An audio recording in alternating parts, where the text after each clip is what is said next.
From Lagos, the nation's commercial capital, this is the News at 10. Live from Channels Television. Reporting tonight, Amarachi Ubani.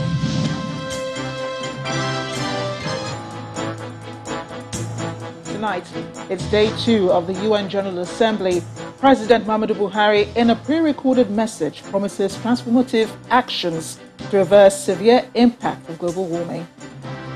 Attorney General of the Federation raises hope on likely recovery of £200 million stashed abroad, also to present the vexed VAT issue to the Supreme Court for clarification.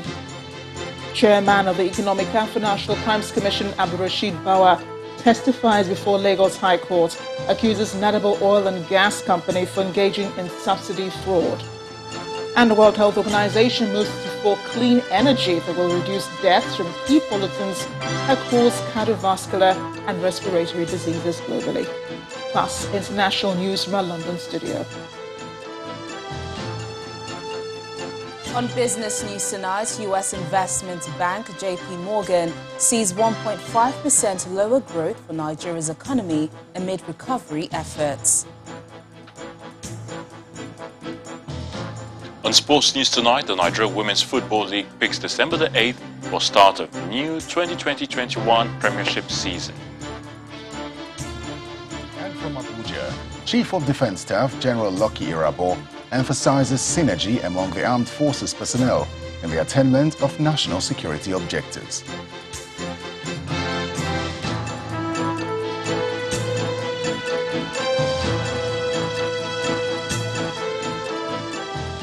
Ahead of his anticipated statements at the United Nations on Friday, the president has been busy holding various meetings at the global gathering.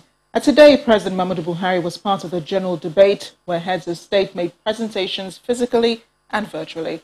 In a pre-recorded message on high-level dialogue on energy, the president added his voice to the fight to reverse severe impact of global warming by promising transformative actions that will promote clean energy.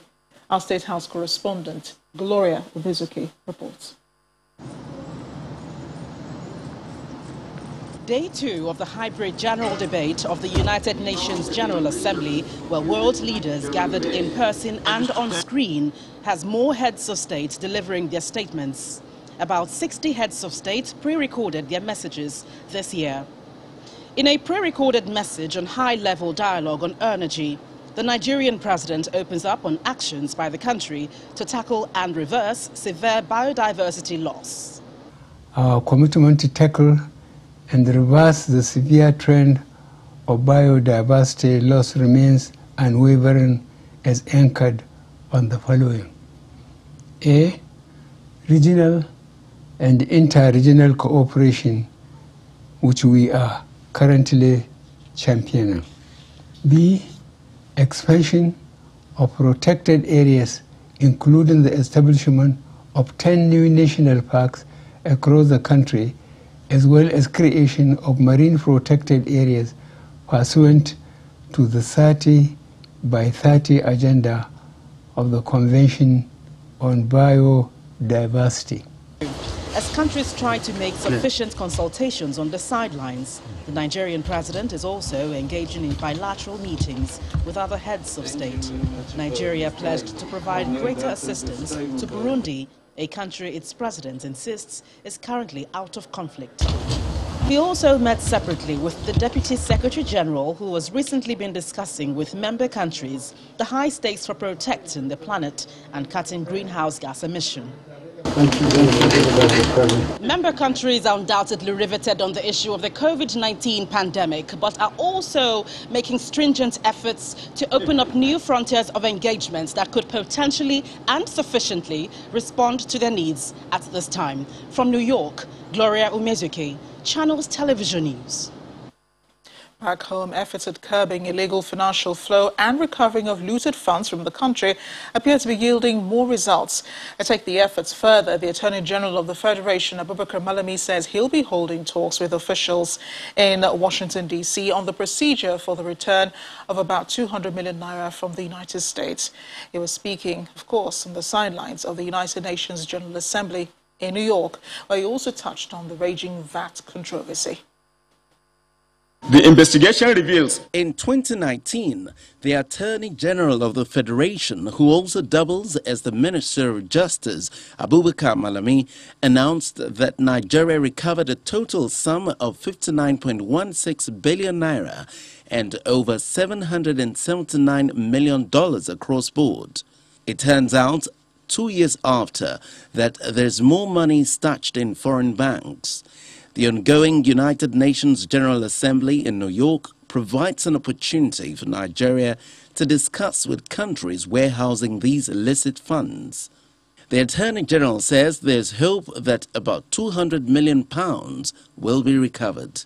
As far as the General Assembly is concerned, we are trying to gather international momentum associated with the processes and procedure in terms of making things easier for countries to recover assets with ease. But as far as the meeting I intend to attend in Washington, D.C. by tomorrow is concerned, we are looking at the possibility of recovering further £200 million, among others. On the vexed issue of who collects the value-added tax between the federal government and the states, Mr. Malami explains that the government intends to seek clarification from the Supreme Court on the matter. Where there exists a dispute between state and the federal government, it is the Supreme Court that should naturally have the jurisdiction to determine the dispute between a state and the federation. And we are taking steps to consider the possibility of instituting an action before the Supreme Court for the purpose of having this matter determined once and for all. He also speaks on terrorism financing. Arising from such arrest, the terrorist funding and financing has indeed been crippled substantially, and that eventually translated to some major improvements being recorded as far as crippling the strength of terrorists is concerned within the nation. You can see visibly that we are indeed witnessing tremendous successes associated with the Boko Haram, which translate to significant dissemination of the Boko Haram terrorists. They have been decimated to a larger extent, to a larger degree. You can see what is unfolding as far as the Northwest bandits banditry activities are concerned as well. They are as well being decimated to a larger extent, to a larger degree. All these are indeed the effect of the effect of what we have done. We have succeeded in doing in terms of identifying the blocking the terrorist financing and funding. So as far as that aspect is concerned, we have succeeded, one, in identifying those that are responsible for funding, two, blocking the leakages associated with funding, and then three, embarking on aggressive investigation that is indeed impacting positively in terms of the fight against terrorism. At the end of the United Nations General Assembly, the Attorney General may have struck deals with countries he indicates he'll be meeting with, and this will show if eventually the stolen funds find their way back to the country. Now to the judiciary. The chairman of the Economic and Financial Crimes Commission, Abdulrasheed Bauer, has told the Lagos High Court sitting in Ikeja how an oil marketer, Abubakar Peters, and his company, Nadabo Energy Limited, forged documents to obtain the sum of 1.4 billion naira as subsidy from the federal government. The EFCC chairman, who was in the witness box for over 6 hours, gave extensive details of how the EFCC conducted its investigations and uncovered the fraud. Through the witness, the court also admitted in evidence several documents as proof of the alleged fraud. Our judiciary correspondent, Shola Shoyele, has a report. On Tuesday, trial was stalled in the proceedings owing to the absence of the defense counsel.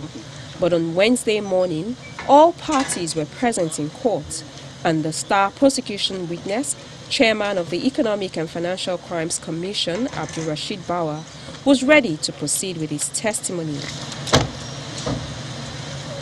Led in evidence by the counsel to the commission, Mr. SEIZURE, the EFCC chairman told the court how the commission in 2012 received a complaint from the then Minister of Petroleum Resources, Mrs. Dizani Alison Madueke, alleging fraud in the importation of PMS by the firm Nadabo Energy Limited.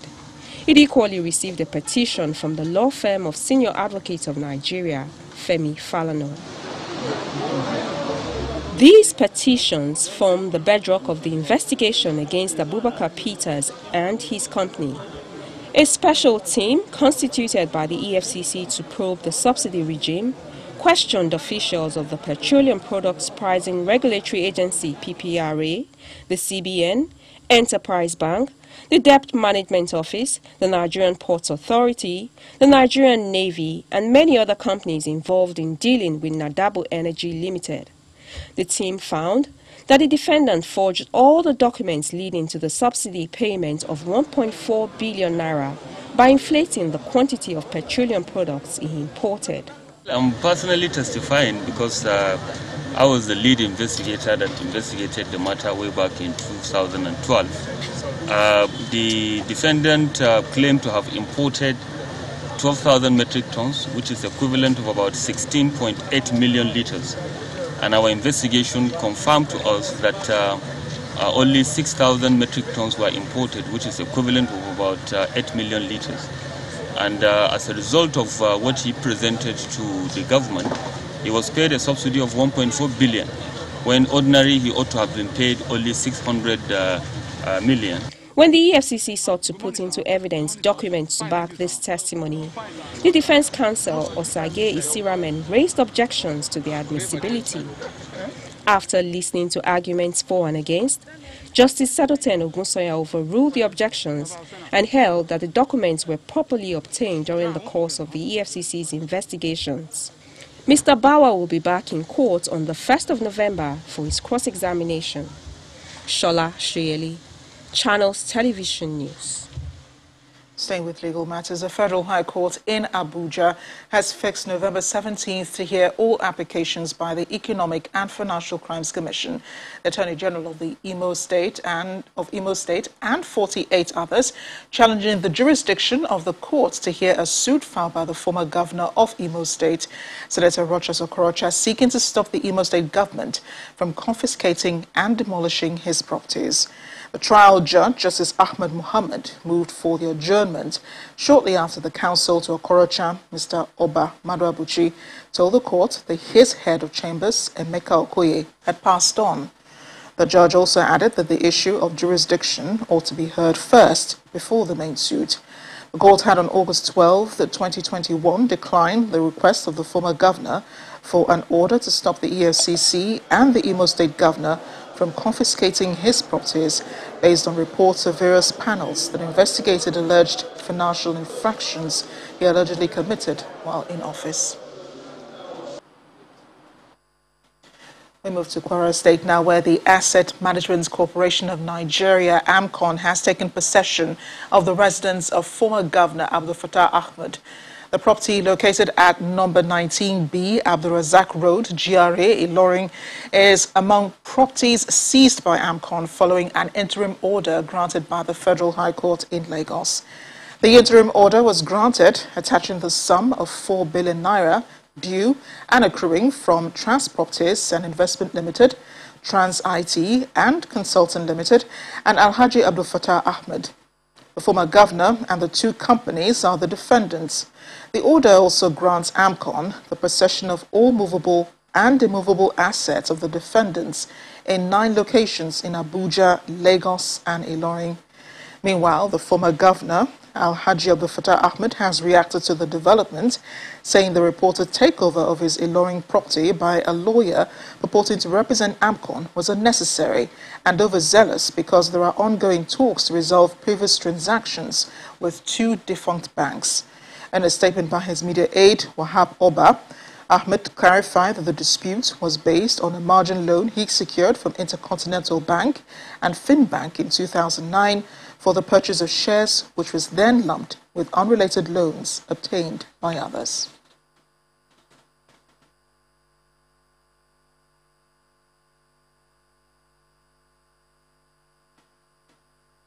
In part two, after the break, National Drug Law Enforcement Agency arrests Nigerian drug trafficker at the Nnamdi Azikiwe International Airport, Abuja, with 350 wraps of cocaine with a street value of 2.3 billion naira. Please stay with us.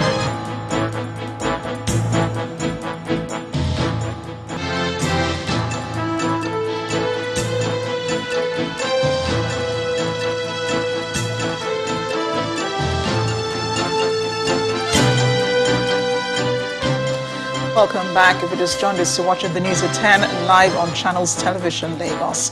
A reminder of our top stories. President Buhari promises transformative actions to reverse severe impact of global warming in a pre-recorded message to the UN General Assembly.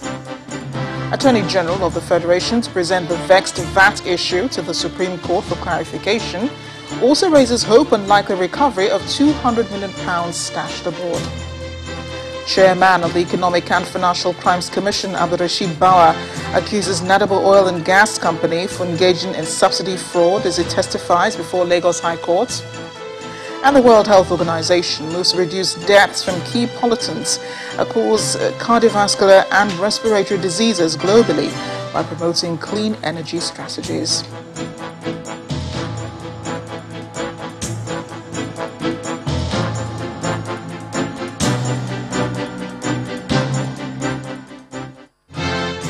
With the lawmakers now, the Senate has set up a 7-member conference committee to harmonize the Electoral Act Amendment Bill with the House of Representatives. The Senate and the House of Representatives had passed the bill for third readings earlier in July this year and differed on the provisions of Clause 52, subsection 3, which deals with electronic transmission of election results. In line with the legislative practices and procedures, the President of the Senate, Ahmed Lawan, set up the committee with Senate Leader Yahya Abdullahi as the chairman. The Upper Legislative House has also passed the 2022-2024 medium-term expenditure and fiscal strategy paper, retaining all the assumptions and projections proposed by President Muhammadu Buhari. The decision followed the adoption of the recommendations of the Joint Committees on Finance, Local and Foreign Debts, Banking, Insurance and other financial institutions, Petroleum Resources, Downstream, Petroleum Sector and Gas. The lawmakers retained the exchange rate of 410 naira 15 kobo to the dollar and also approved the projected gross domestic product growth rate at 4.20%. Meanwhile, House of Representatives is questioning the probable exclusion of Rivers State from the list of states that will benefit from the project that will be executed with the federal government. This is sequel to a motion of urgent public importance raised by Representative Solomon Bob, alleging that Rivers State is the only state out of 36 to be left out. The House has mandated its Committee on Aids and Loans to liaise with the Presidency to include Rivers State in the projects if it is found to be the only state that has been excluded. Our correspondent, Terry Ikumi, has details of this and other happenings in the House of Representatives.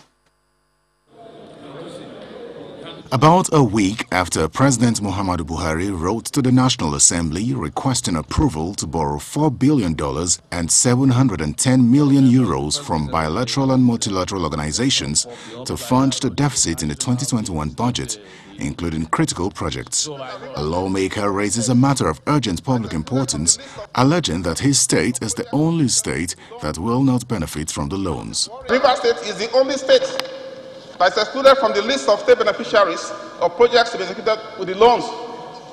The House is worried that the reports, if true, render the federal government's action as not only contrary to the spirit and letter of the Constitution, but cruelly discriminatory against the people of Rivers State. The House is further worried that it is incomprehensible that Rivers State, which contributes enormously to the country's foreign exchange earnings and through whose oil and gas resources a large part of the loan repayment depends, could be inexplicably excluded from benefiting from projects for which the loans are being sought.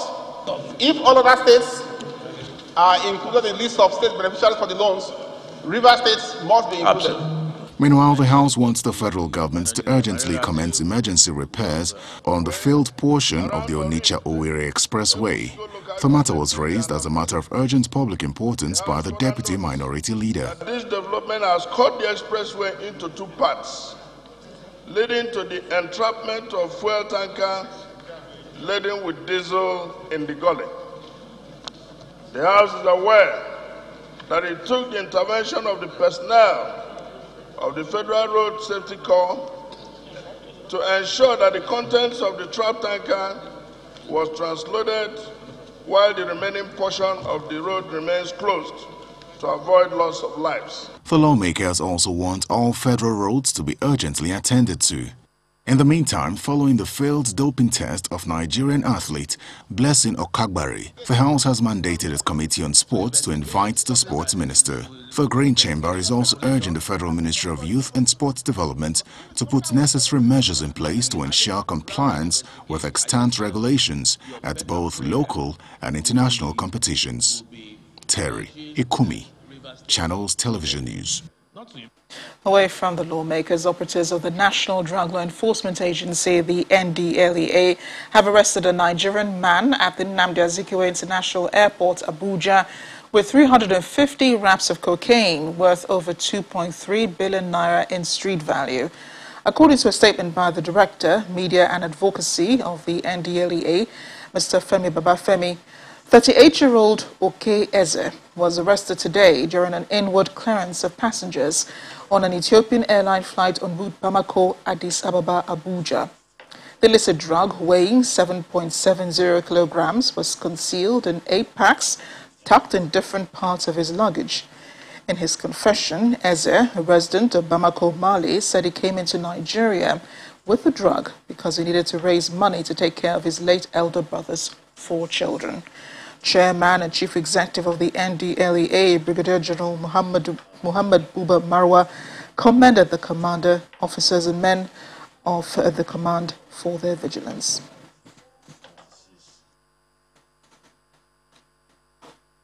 We'll stay a bit more now in Abuja as Terry Ikumi brings us more news here on 10. Hi, Terry. Hello, Amarachi. We turn our attention to security. And the Chief of Defense Staff, General Lucky Rabo, has emphasized the importance of a joint defense doctrine to achieve national security objectives. The Defense Chief believes that joint operations, as directed by the Defense Headquarters, will deliver the desired result in modern military operations. He was speaking at a lecture at the National Institute for Policy and Strategic Studies in Jos, Plateau State.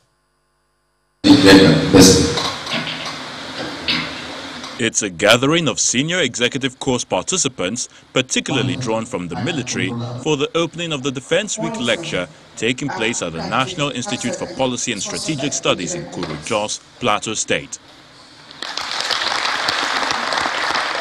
The Chief of Defense Staff, who is present, takes to the podium to kickstart the lecture series with a focus on the implementation of Armed Forces Joint Defense Doctrine to achieve national security. Nigeria is facing various internal security challenges such as terrorism and insurgency, cattle rustling, among several others. Now, accordingly, the Armed Forces of Nigeria is engaged in various internal security operations in various parts of the country. These engagements have contributed to Nigeria's relative stability and national security and are being guided by the Joint Defense Doctrine, among other operating documents.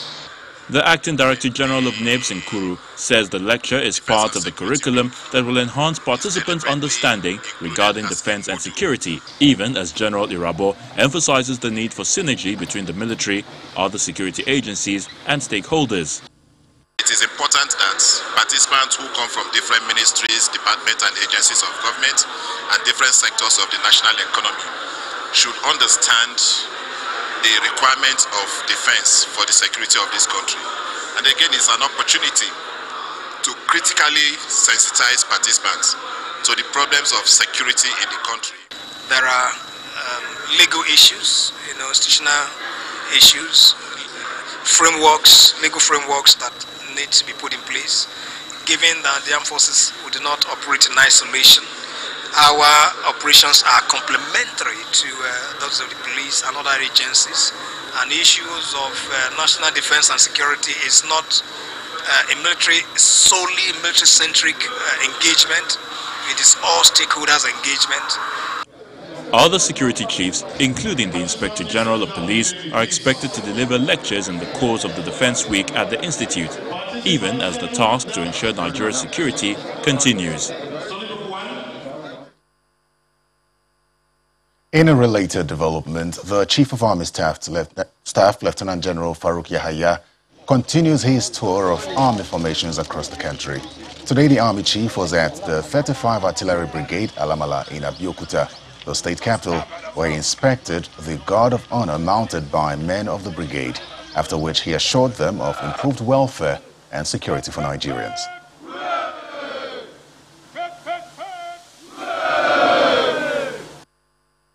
When you interact firsthand, you also get more. And the troop will be happy also to interact with their Chief of Army Staff. And that's what brought me to 35 Artillery Brigade. I've been briefed by the General Officer Commander, by the Brigade Commander, and I also interacted with the troops. I commended their effort and urged them not to rest on their oars. And together with other services and agencies and other stakeholders, we will improve the security situation of the country. Staying with security, police authorities in Adamawa State say they have arrested over 1,000 suspects for various offenses and recovered 20 AK-47 rifles within the last 9 months.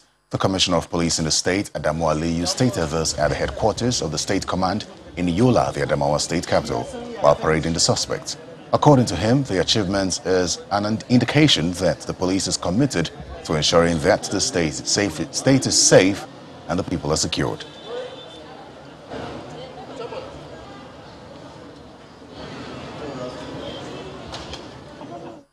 When the News at 10 returns, Vice President Professor Yemi Osinbajo presides over a Federal Executive Council meeting in Abuja. Federal government approves contracts for ministries of health and water resources. Join us again.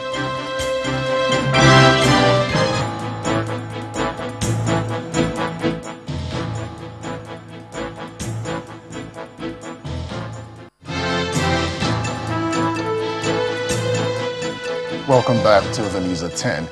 The Nigerian Copyright Commission (NCC) says 3 persons suspected to be book pirates have been arrested, while 10,000 copies of printed materials worth over 10 million naira have been confiscated. The Director NCC Lagos office, Mr. Matthew Ojo, says the arrest was made following an anti-piracy raid carried out at the Kate and Surulere areas of Lagos State. He says the confiscated materials belong to different publishing houses.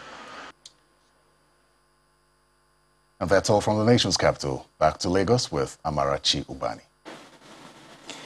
Thanks a lot, Terry. We're staying with the federal government, which has approved contracts variation in the Ministries of Health and Water Resources. The Minister of Information and Culture, Alhaji Lai Mohammed, made the disclosure after the Federal Cabinet meeting presided over by Vice President Professor Yemi Osinbajo at the Presidential Villa in Abuja. Alhaji Mohammed told State House correspondents that 203 million naira was approved as the revised estimate cost for the consultants supervising Bagwai Water Dam irrigation projects in Bagwai local government area of Kano State. He has, at the council, approved an upward review of the contract for the emergency supply, installation and maintenance of the 38 oxygen plants all over the country in the sum of 836 million naira. The Gombe State House of Assembly has signed a memorandum of understanding with an oil and gas company for the exploration of petroleum products in the state. Governor Inuwa Yahaya, who chaired the signing ceremony, says more than ever before, the need to extract the discovered oil and gas in the Kolmani oil field had become necessary. He said with the signing of the Petroleum Industry Act and the clamor by some states to collect and retain the value-added tax, the new arrangements will go a long way towards the internally generated revenue drive of his administration. And this step that we took in engaging Rift Oil, so that they could provide the roadmap for us to maximize the benefit of the petroleum and gas resources that are available in Gombe State, I think is very apt, it's the key, and we shall collaborate with the agent, with the company, in order to make sure that we do the right thing. If we don't provide the proper roadmap as laid out by Engineer Rabiu, and we don't do anything else in order to support and guide it so that we go through the processes properly, either of the two will happen. We may not have the capacity or the energy to go around it because some of the processes could be overlooked because of ignorance and lack of knowledge of how to pursue and make them be actualized. Two, there are possibilities that those that know from some far place may come and enjoy better than us. And in the process, confusion may set in. And what we are trying to avoid, because of the experience in the Niger Delta, may catch up with us. God forbid. We'll segue into business news now. Here's Teniola Shibawale. Banking, so easy, so simple. Dial *894# now to experience it. You first, First Bank.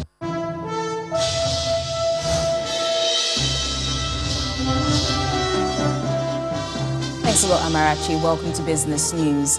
Multinational investment bank JP Morgan says it expects Nigeria's economy to grow by 1.5% this year. The U.S. banking giant's estimates are lower than the 2.5% and 2.3% revised growth outlook made by the International Monetary Fund for 2021 and next year, as well as the recent 2.5% to 3% GDP growth estimate made by the central bank governor, Godwin Emefiele. The latest projection represents a slower than expected recovery for Africa's biggest economy from last year's COVID-19-induced contraction. Meanwhile, data released last month by the National Bureau of Statistics shows that Nigeria's GDP increased by 5.01% in the second quarter of this year, its strongest growth since the fourth quarter of 2014. China's ambassador to Nigeria, Sui Jianchen, says the volume of trade between both countries rose to $20 billion last year, despite the impact of the coronavirus pandemic. Addressing a news conference in Abuja, the ambassador mentioned that China's economy is going back to normal, while both countries are planning to expand import and export trade. The federal government is taking the campaign of natural gas as a resource for energy transition to the ongoing Gas Tech Conference holding in Dubai. Speaking to participants and investors and exhibitors, the group executive director, Gas and Power, NNPC, Mr. Abdul Kabir Hamad, says the rejigged NNPC management is developing a roadmap for domestication of gas in Nigeria so that the cost of energy can reduce.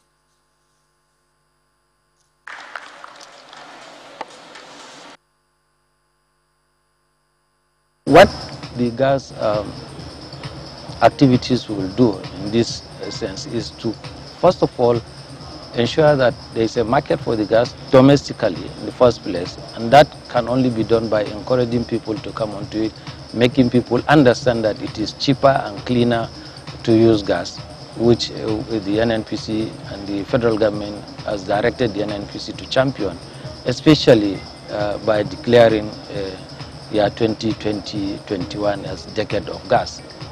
Now, what that does is you see so many things being put into it. One of them is the auto gas. The auto gas program is still there. It's a project and it is being run, which will further be developed in order to take off the gas that will be produced. Aside from that, you also have power plants that are going to run on gas, and that is going to be complemented by the AKK pipeline that is going to be put in place. Nigeria's stock market is still in negative territory due to extended sell pressure on bank stocks, while total volume of transactions drops further by more than 15%. Laddie Williams has a summary of today's trading activities at the NGX.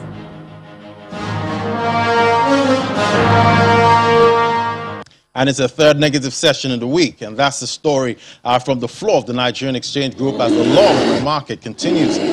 The NGX All Share Index closed at 38,852 points to reflect a marginal loss of 0.05%. The market cap lost about 11 billion naira at the close of trade today. This is a result of about 155 million units of shares valued at 1.51 billion naira, all carried out in 3,256 deals, much lower than yesterday. Look at the top trades there. We have Tier 1 lenders, UBA and Zenith Bank. For sectoral performance, banking was down almost 1%. Some of the financial lenders leading that counter in the red. Axis Bank lost 3.37% of its share price, while Zenith Bank shed 0.22%. On the flip side, oil and gas was up 0.5%. I guess sell-offs in the banking sector seems to be the culprit again today. And it's a negative market breadth with 12 equities gaining while 16 decline. Well, we have 2 more sessions in the week. I guess it's fingers crossed. And that's the stock market report. I'm Laddie Williams. It's back to you.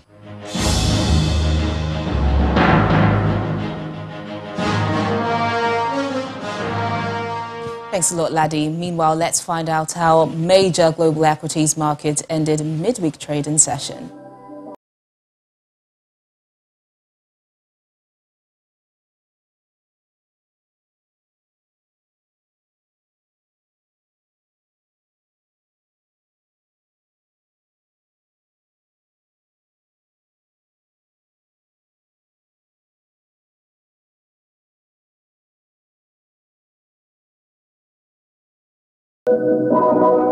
And that's business news tonight. I'm Teniola Shibowale. It's back to Amarachi for the rest of the news at 10.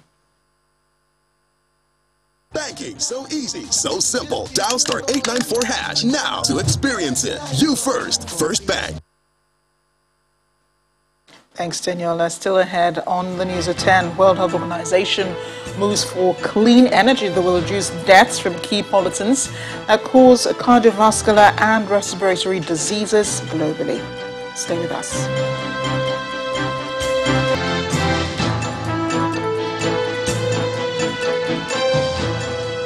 Welcome back. The World Health Organization has issued its first quality guidelines since 2005, aimed at reducing deaths from key pollutants that cause cardiovascular and respiratory diseases by moving to clean energy. The WHO cited clear evidence of the damage inflicted by air pollution on human health at even lower concentrations than previously understood. It says these pollutants, including particle matter and nitrogen dioxide, both of which are fossil fuel emissions, could cause more health diseases, including stroke and cancers. Here's Simon Pusey with more international news from around the world in 5. Good evening and welcome to the Channel Studios here in London with your international news around the world in 5. Experts say the volcanic eruption in Spain's Canary Islands could last up to 3 months. The Canary Islands Volcanology Institute said the eruption on La Palma and its aftermath could last for up to 84 days. Rivers of lava up to 6 meters high have been rolling down hillsides, burning and crushing everything in their path.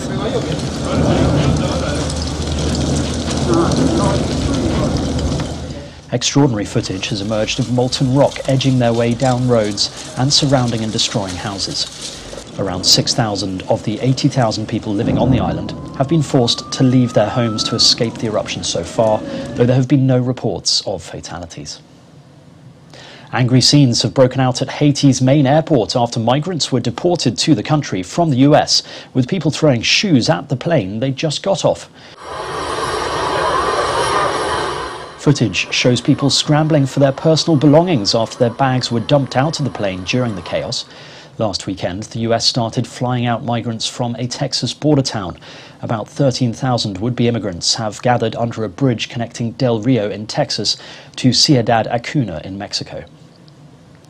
China will not build any new coal-fired projects abroad, a move that could be pivotal in tackling global emissions. 中国将力争2030年前实现碳达峰。 President Xi Jinping made the announcement in his address at the United Nations General Assembly. China has been funding coal projects in countries like Indonesia and Vietnam under a massive infrastructure project known as the Belt and Road Initiative. But it has been under pressure to end the financing as the world tries to meet the Paris Climate Agreement targets. The Taliban have asked to address world leaders at the United Nations General Assembly this week in New York City. The group, which seized control of Afghanistan last month, said the envoy for the ousted government no longer represented the country.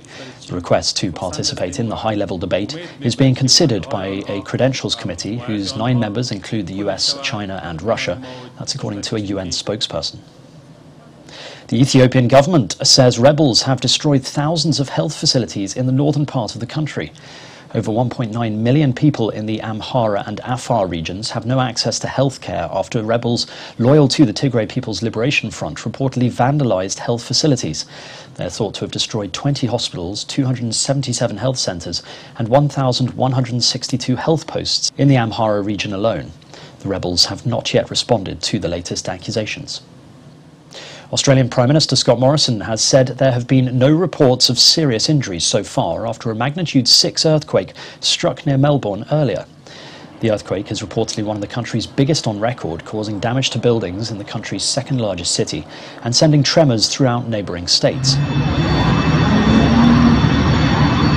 Alarms could be heard ringing in the distance in the aftermath of the quake. The quake's epicentre was near the rural town of Mansfield in the state of Victoria. It can be a very disturbing event for an earthquake of this nature. They are very rare events in Australia, and as a result, I'm sure people would have been quite distressed and disturbed by that, particularly in the most immediate area affected. Former US President Donald Trump is suing his niece and the New York Times over a 2018 article that alleged he was involved in dubious tax schemes. The lawsuit, filed in New York, accuses Mary Trump and newspaper reporters of being engaged in an insidious plot to obtain confidential documents. It alleges she breached a settlement agreement, barring her from disclosing the documents. She revealed herself as the source of the story in a book she released last year. And finally, tango and football fans have joined forces to pay tribute to Argentine soccer player Diego Maradona at the Tango World Cup in Buenos Aires. The ensemble, made up of 20 artists, included the renowned singer Cucuza Castiello. The song Goal of the Century, dedicated to him, was premiered during the concert. Maradona made his debut as a soccer player in 1976 with Argentinos Juniors, where he was the top scorer of the Metropolitan Tournament for 3 consecutive years. And that's your international news around the world in 5. Now back to the Channel studios in Lagos.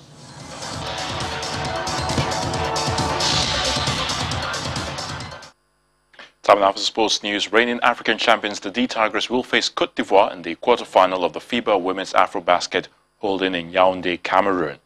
The Ivorians earlier today defeated Guinea 81-50 points to seal a last 8 clash with Nigeria, who already advanced to the next round on Monday, and we're awaiting the outcome of today's game. Both teams will meet on Thursday morning, and coach Otis Hewley, who monitored the game of the Ivorians, says the team is well ready for the challenge. The Nigeria Women Football League has announced that the 2021-22 Premiership season will commence on December the 8th this year and end in May of 2022, following the conclusion of the NWFL annual general meeting in Lagos earlier today. The new season will be played in a breached format with 2 groups. A total of 14 clubs will be paired in Group A and B, Northern and Southern conferences, with 7 clubs each. Goals from Alexander Lacazette, Emil Smith-Rowe and Eddie Nketiah handed Arsenal a 3-0 victory over League One AFC Wimbledon to claim their place in the Carabao Cup 4th round, where Chelsea joined the Gunners in the next round after edging out Aston Villa on penalties after both sides settled for a 1-0 draw at Stamford Bridge. West Ham secured a narrow 1-0 win against Manchester United in the 3rd round, courtesy of an early Manuel Lanzini strike to send the Red Devils out of the tournament, and Leicester also advanced after seeing off Millwall.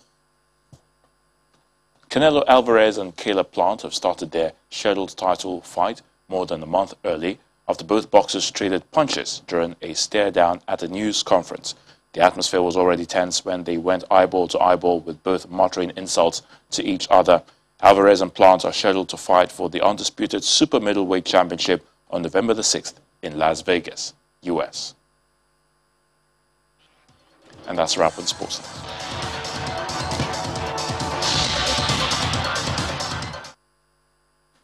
Thanks, Ayotunde. And the main news again.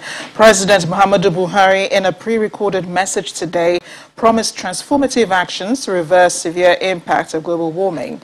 The president made the pledge at the ongoing 76th United Nations General Assembly.